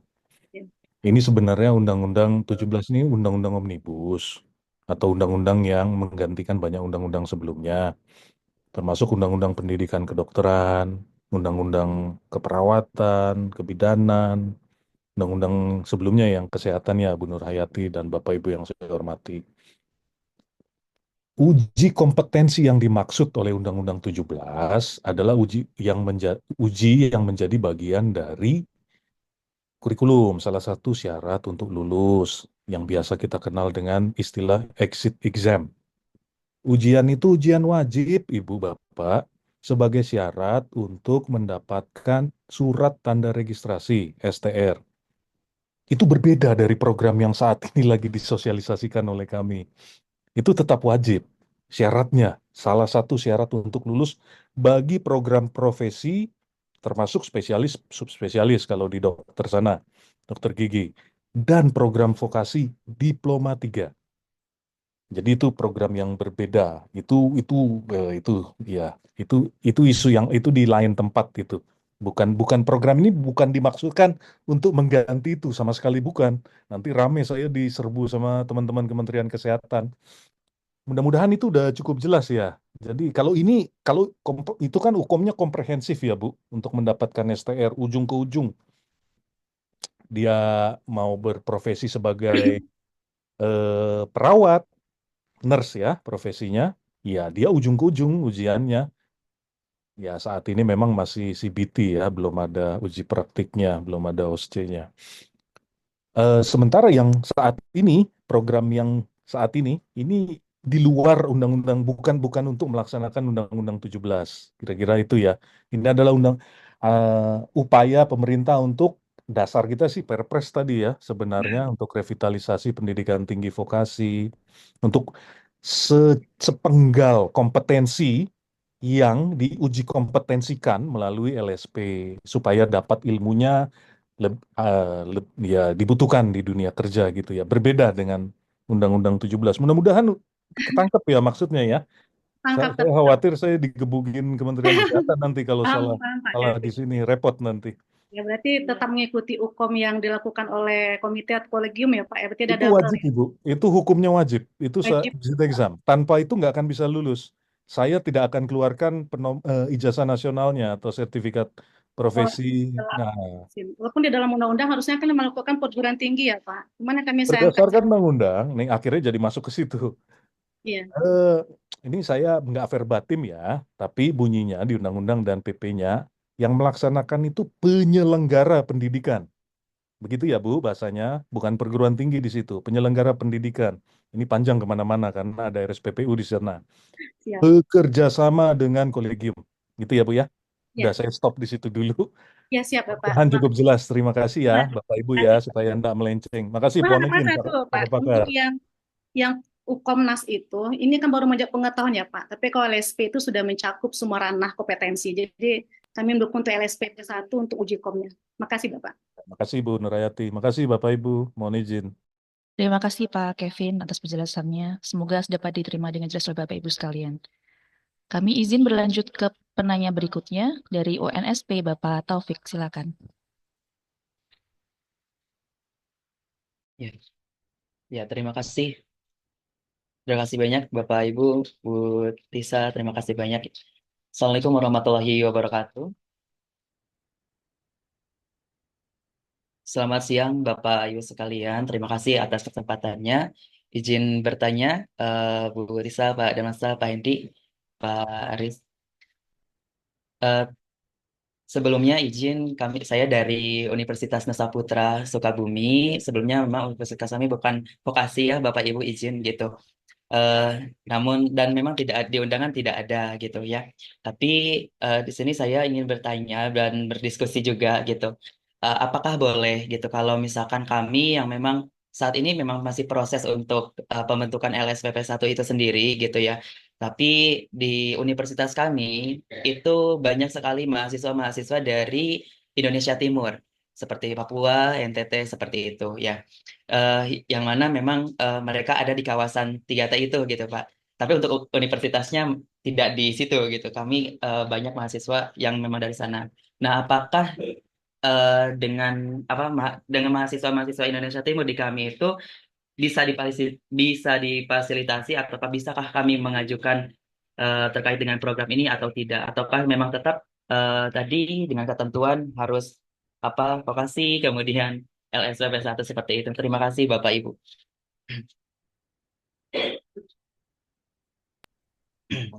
Baik, terima kasih Pak Taufik. Jadi sebelumnya mohon maaf Pak Taufik ya. Jadi kami sampaikan lagi bahwa program Sertikom 2025 ini hanya untuk PT PPPV, artinya untuk mahasiswa vokasi. Kalau untuk yang akademik belum bisa masukkan ke program ini. Itu aja. Berarti tidak ini ya Pak ya. Tidak Iya, available ya Pak ya. Baik Bapak, terima iya, kasih banyak. iya, Siap, sama-sama. siap Bapak, siap. Terima kasih banyak Oke. Bapak Ibu. Mari. Oke. Terima kasih Pak Aris dan Pak Taufik. Selanjutnya ke Polindo, Ibu Janeta, silakan.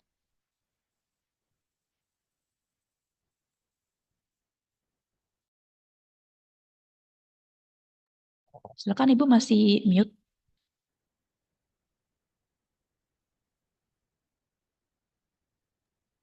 Ya, selamat sore. Assalamualaikum warahmatullahi wabarakatuh. Salam sejahtera untuk kita semua. Terima kasih Ibu Tisa atas kesempatannya. Kami ingin sekaligus bertanya, mungkin konfirmasi juga ya.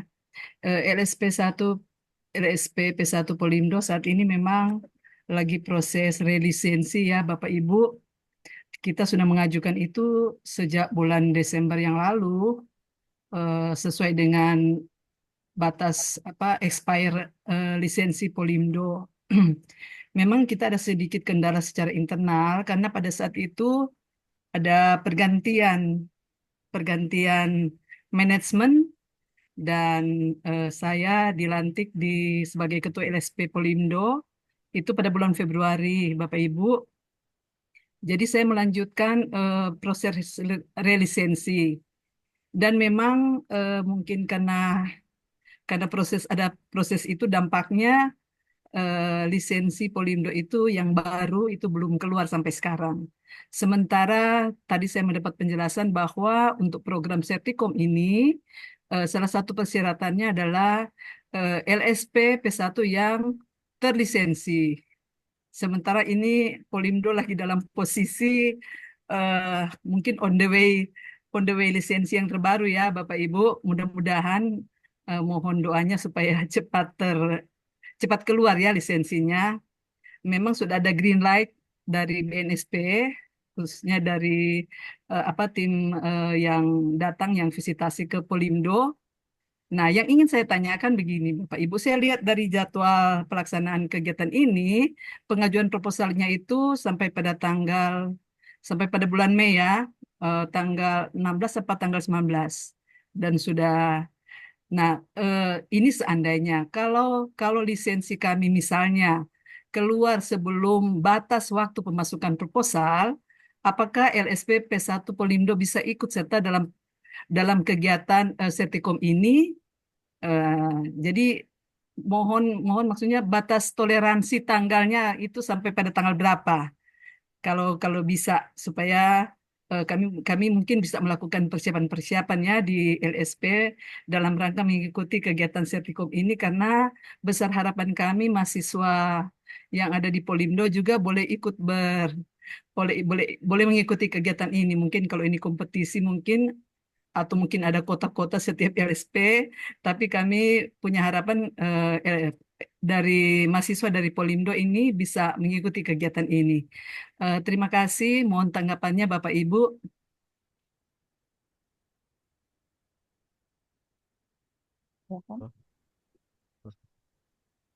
Baik, Bu Janita, terima kasih banyak atas informasi yang disampaikan terkait dengan kondisi LSP Polindo. Tapi sudah dilakukan full assessment, Bu ya, untuk Sudah. relisensinya. Terakhir kapan dilakukannya, Ibu? Ya terakhir memang ada sedikit Pak, ada masalah di acuan skema yang kami gunakan ternyata Oke. ya, Tapi sudah Ibu perbaiki temuannya? sudah juga diverifikasi, sudah ada verifikatornya. Oke. Nah, jadi kami Berarti tinggal nunggu pleno ya, Bu ya? iya Pak, sudah menurut Ibu Hasna tinggal menunggu verifikasi. Jadi begitu verifikasi skema yang saya ajukan itu ada 6 skema. Memang ada sedikit kendala Pak, mungkin sama dengan saya lihat di grup LSP, kendalanya sama dengan Pak Darman untuk jurusan teknik sipil di bidang konstruksi. Nah, ada sedikit kendala dengan LPJK, tapi bersyukur sudah ada rekomendasi dari LPJK dan kami juga sudah turut memverifikasi skema dari teknik sipil di bidang konstruksi. Demikian Pak infonya. Oke, Bu tadi mohon maaf, Ibu itu yang Ibu proses kan lisensi LSP-nya kan? Iya, tapi Oke, ada secara kaitannya bersamaan Ibu juga penambahan ruang lingkup. bukan penambahan ruang lingkup, Pak. Mungkin itu eh, karena waktu pengajuan lisensi itu, Pak, skema-skema yang kami ajukan ada beberapa skema yang acuan SKKNI-nya sudah tidak berlaku. Jadi Oh, kami oke. membuat skema Ya, yang ya. baru disesuaikan dengan SKKNI yang terbaru begitu, Pak. Baik, terima kasih banyak Ibu. Mohon nanti Ibu tetap berkomunikasi dengan Prof. Amilin untuk bisa membantu juga ya kondisinya. Tapi pada prinsipnya untuk tanggal batas akhir pengiriman proposal itu masih berada di tanggal 16 Mei, Bu. Jadi nanti kami berharap mudah-mudahan lisensinya sudah keluar sebelum tanggal 16 Mei Iya, untuk Pak. yang Dan batasnya dilampirkan tanggal Ibu ya. 9, tanggal 16 ya, Pak ya. Betul, untuk Oke. sementara tanggal itu Bu. Ya. Iya. Oke, terima kasih, Oke. Pak. Terima kasih banyak.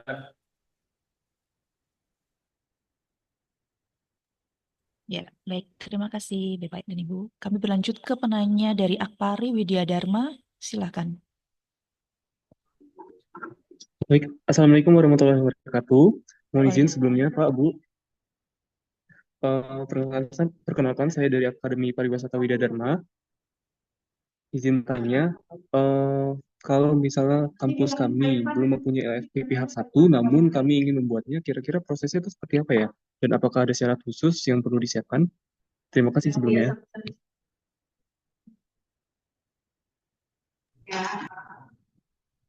Baik, Bapak Pak Dharma, kok Pak Dharma? Dari Akpari Widya Dharma, ya ini bertanya bagaimana mekanisme pembentukan LSP, Pak ya. Oke, nanti Bapak bisa mencoba berkunjung ke websitenya BNSP terkait dengan persyaratan pembentukan LSP, Pak. Ya, saran kami demikian. Ya. Oh, baik. Jadi, di webnya BNSP silahkan nanti apa saja persyaratan-persyaratannya ada, dan kalau masalah waktu itu relatif tergantung yang membuatnya, Pak. Tapi kalau di BNSP ada pedoman untuk dari kalau lancar begitu ya persyaratan yang Bapak lampirkan dan penuhi persyaratan dasarnya itu insya Allah bisa lebih cepat, Pak. Oke, baik. Terima kasih ya, Pak. Oke, sama-sama.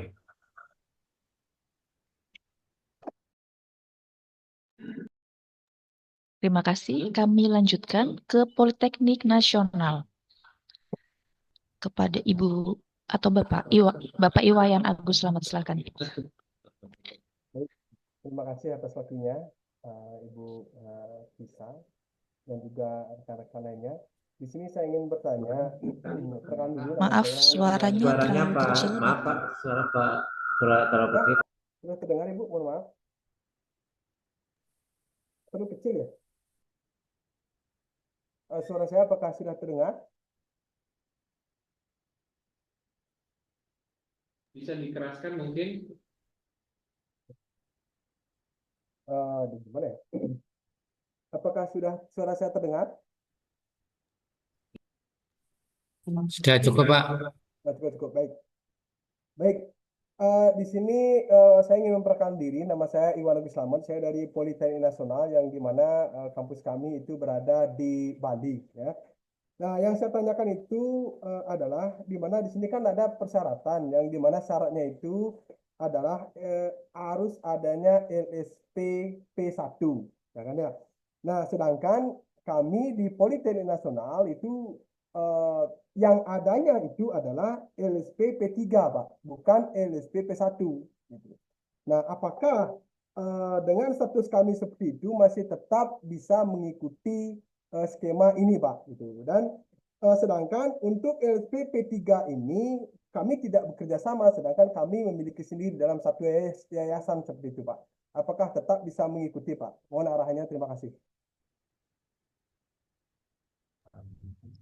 Baik, terima kasih Bapak Iwayan ya. Bapak Iwayan, untuk Politeknik Nasional ini lokasinya di mana Bapak ya? Kampusnya? Di Bali, Pak. Di Bali. Oh, Bali. Ya. Jadi untuk yang Bali itu tidak termasuk di ini Pak, di dalam tidak memenuhi persyaratan Pak untuk menggunakan LSPP 3. Harusnya kan yang memenuhi kan AKN dan di daerah 3T Papua istilahnya, daerah Papua. Nah, harusnya kalau di Bali tetap harus memiliki LSP P1. Itu aja Bapak. Oke. Terima kasih Pak atas informasinya. Ya.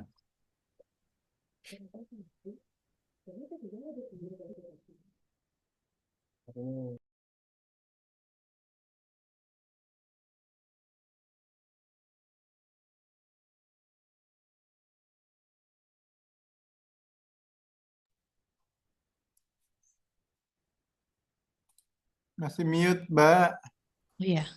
Bapak Ibu sekalian, apabila masih ada yang ingin ditanyakan, silakan untuk raise hand atau mengetik di kolom Saya chat. nggak bisa raise hand, tapi mau tanya.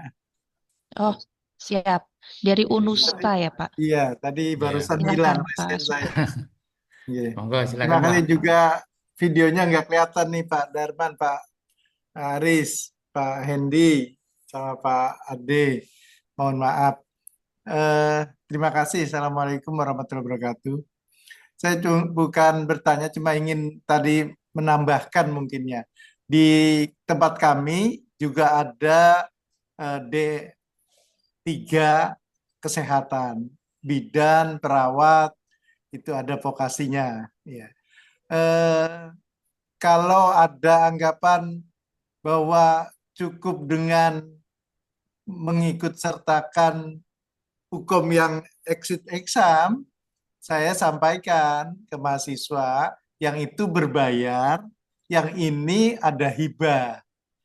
Jadi kalau yang itu, yang exit exam itu untuk punya STR yang bisa bekerja di rumah sakit. Tapi kan ada juga mahasiswa-mahasiswa kita yang punya inisiatif membuka wirausaha sendiri, misalnya spa bayi, spa kehamilan, dan lain sebagainya. Nah, karena itu LSP kami tidak mencampuri yang uji kompetensi terkait dengan hubungannya STR, yaitu hubungannya dengan profesi dan asosiasi mereka di kesehatan. Nah, tapi yang kami ajak mahasiswa yang vokasi di UNUSA itu sertifikat lain. Memang tadi disampaikan Pak Marbun, beda antara sertifikat uji kompetensi yang terkait dengan STR, ya, yang dibutuhkan rumah sakit, dengan uji kompetensi yang dilakukan oleh LSP. Karena itu kami mengajak kepada mahasiswa, mungkin ini bagi teman-teman yang ada yang punya prodi kesehatan, kita membuat skema yang memang skemanya itu yang memang dibutuhkan untuk kepentingan wirausaha, kemandirian, dan lain sebagainya. Bukan untuk semata-mata untuk kerja di rumah sakit yang memang mensyaratkan STR. Jadi itu yang kami promokan atau kami woro-woro kami umumkan ke mahasiswa di D3 keperawatan, kebidanan, termasuk juga analis kesehatan, termasuk juga gizi, ya, dan lain sebagainya. Kalau yang di analis kesehatan kan memang ada uji exit exam dengan STR tadi, tapi kami mengambil skema pengambilan darah, plegotomi, yang itu yang kita siapkan skemanya. Saya pikir itu aja. Kalau misalnya ada kebingungan, apakah boleh, saya pikir maaf, saya pikir ketika mereka sudah ikut exit exam, tapi kemudian bisa ikut program yang sedang kita bicarakan ini, yang mensyaratkan LSP P1 atau LSP P3 bagi perguruan tinggi yang ada di daerah 3T. Saya pikir itu supaya apa? Supaya program yang ini sudah berjalan beberapa lama tidak terpengaruh dengan yang memang diselenggarakan oleh asosiasi atau komite-komite yang terkait dengan kesehatan. Kedepannya memang Prof. Amilin ini harus bisa menjadi pembicaraan di tingkat atas sebagai usul bahwa harusnya kita patuh dengan satu skema biar nanti nggak bingung. Ya, kalau LSP yang jelas, LSP yang skema ini kami di Filipina karena mahasiswa kami ada yang berasal dari Filipina itu ya diakui termasuk yang ada di Malaysia dan lain sebagainya. Jadi saya pikir itu aja, tinggal kita bagaimana mengkomunikasikan bahwa ini berbeda dengan uji kompetensi. Namanya sama, uji kom LSP terkait dengan kemampuan skema individu yang bagian-bagian tertentu. Yang sana yang diselenggarakan oleh exit exam tadi itu terkait dengan STR yang memang biasanya seringkali diminta. Persoalannya sekarang Kementerian Pendidikan Tinggi itu memang mengakui boleh diwisuda, tapi kalau sudah exit exam. Kalau tidak mengikuti exit exam, tidak boleh wisuda. Itu persoalannya. Sehingga seringkali mahasiswa dianggap bingung, yang ini bayarnya mahal, yang exit exam itu ya. Tapi yang LSP kadang-kadang kalau ada kebutuhan atau ada kesempatan hibah seperti ini, ikut. Tapi di mahasiswa kami, walaupun tidak ada hibah misalnya, tapi mudah-mudahan dapat semua, itu juga mereka mau kok, tinggal kita komunikasi kita bagaimana bahwa sertifikat kompetensi yang ini berbeda dengan exit exam yang itu. Saya pikir itu. Baik, terima kasih Pak Demi. Oke. Terima kasih Bapak atas masukannya. Kemudian kami mengundang lagi Bapak Ibu sekalian, apabila masih ada yang ingin ditanyakan, atau yang di kolom chat belum sempat direspon, bisa menanyakan di Zoom saat ini. Mungkin saya bacakan yang belum direspon ya.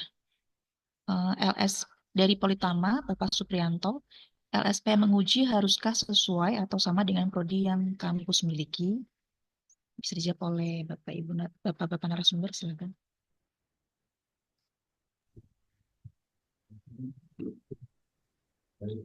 Oke. Iya, udah agak atas sih Pak chatnya. Iya. Apa tadi pertanyaannya? LSP yang menguji haruskah sesuai atau sama dengan prodi yang kampus miliki?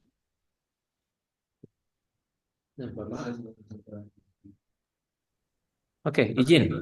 Tadi pertanyaan yang disampaikan oleh Bu Tisa, apakah yang menguji gitu ya? Jadi kan sumber daya sertifikasi itu memang di LSPP 1 maupun di LSPP 3 itu kan pasti punya asesornya, Pak. Nah, nanti pada saat pelaksanaan asesmen bisa jadi asesor yang ditetapkan itu adalah personil dosen yang ada di kampus itu sendiri, bisa juga dari eksternal. Ya, sesuai dengan kompetensi teknis yang dimiliki oleh asesornya. Itu kira-kira. Ada lagi? Baik, terima kasih Pak Darman.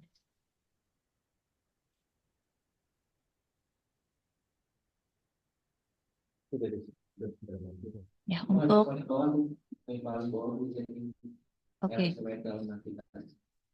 pertanyaan dari LSP Telematika Pak Reno ya. LSPP 3 apakah bisa mengajukan kerjasama Pak untuk hibah sertifikasi program ini? Izin dari Pak Reno, yang mengajukan itu adalah perguruan tinggi penyelenggara pendidikan program pendidikan vokasi, Pak. Jadi yang mengajukan bukan LSPP 3-nya, tapi yang mengajukan adalah pendidikan tingginya. Ya. Nah, kalaupun ternyata memenuhi kriteria menggunakan LSPP 3 tadi, maka nanti bisa bekerja sama dengan perguruan tingginya. Jadi bukan LSP-nya yang mengajukan. Begitu juga dengan LSPP 1. Jadi bukan LSP-nya yang mengajukan, tapi perguruan tingginya, Pak. Karena nanti yang berkontrak adalah antara pimpinan perguruan tinggi dengan Direktorat Bel Mawar. Baik, Pak. Terima kasih, Pak. Oke, terima kasih. Mohon di-share panduan program ini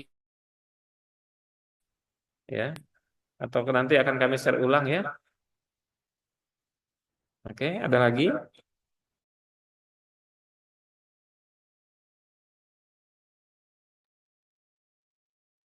Baik, kalau sudah cukup, mungkin akan kami tutup pertemuan sosialisasi pada sore hari ini.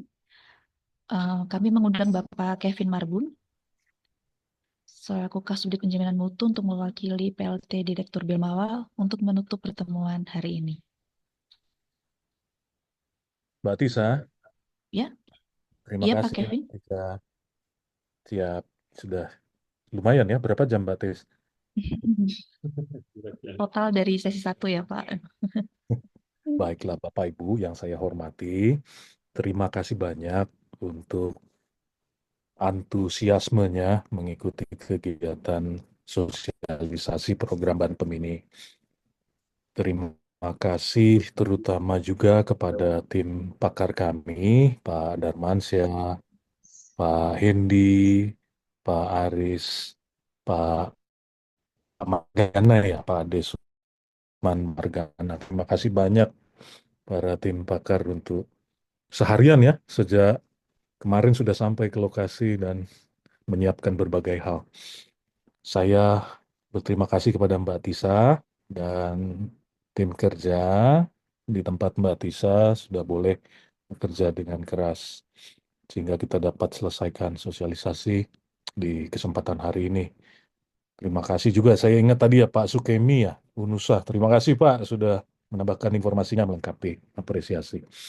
Bapak Ibu yang saya hormati, kami berarti selanjutnya kita menunggu ya Mbak Tisa ya, untuk proposalnya diajukan, diikuti panduan atau pedoman yang sudah dibagikan, nanti bisa juga diunduh di laman ini Mbak Tisa, diletakkan di laman Kemdikti-Saintek agar mudah juga. Mungkin nanti juga menggunakan media sosial agar mudah diunduh atau diperoleh oleh Bapak Ibu dari perguruan tinggi. Terima kasih banyak. Salam sehat.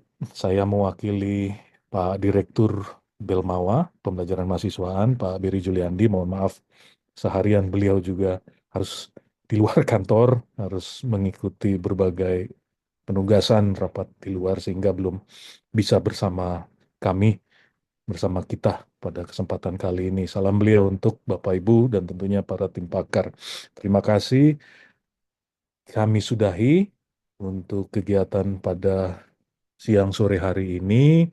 Sampai jumpa berikutnya dan sekali lagi ditekankan mohon dicermati panduan dan kami betul-betul tunggu proposalnya yang terbaik nanti yang akan kita berikan. Selamat sore. Assalamualaikum warahmatullahi wabarakatuh. Terima kasih Bapak Ibu. Terima kasih Pak. Pak Kevin, terima kasih Pak. Sehat-sehat Bapak Ibu, terima kasih. Pak Margana, makasih Bapak. Alhamdulillah.